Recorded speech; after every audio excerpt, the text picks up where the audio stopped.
நேற்று மார்க்கெட் நம்ம எதிர்பார்த்தபடி பெருசாக அப் சைடெலாம் மூவ் ஆகலை, ஸ்லைட்டாக போயிட்டு அதுக்கப்புறம் கீழே வந்து ஒரு 100 பாயிண்ட்ஸ்க்கு மேலே க்ளோஸ் ஆச்சு.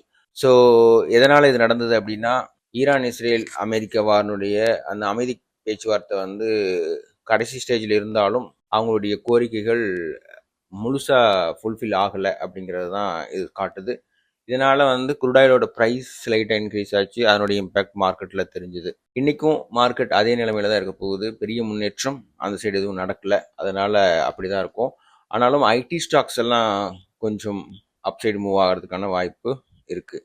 ஏன்னா ஏஐனுடைய இம்பேக்ட் நிறைய ஐடி கம்பெனியில் ரிஃப்ளெக்ட் ஆகிருக்கு. ஸோ அதனால் ஐடி ஸ்டாக்ஸை அப்சைட் மூவ்மெண்ட்டுக்கு கான்சன்ட்ரேட் பண்ணலாம். இன்றைக்கான ஸ்டாக்ஸ் அப்படின்னு பார்த்தோம்னா, ஓலா எலக்ட்ரிக் அவங்க QIPயில், அதாவது குவாலிஃபைட் இன்ஸ்டிடியூஷனல் பிளேஸ்மெண்ட், இது மூலமாக 500 crores மேலே ஃபண்ட் ரைஸ் பண்ணுறதா இருக்காங்க. இது அவங்களோட எக்ஸ்பென்ஷனை காட்டுது. ஸோ இது பாசிட்டிவான மூமெண்ட்டாக இருக்கலாம்.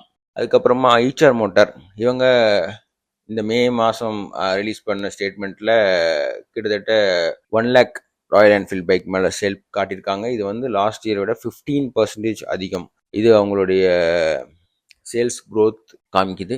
இந்த டீட்டெயில்ஸ் வச்சுக்கிட்டு இன்றைக்கான ஸ்டாக்ஸில் சரியான ஆப்பர்ச்சுனிட்டி கிடச்சி இன்ட்ராடேல நீங்கள் ப்ராஃபிட் பண்ண வாழ்த்துக்கள். All the best.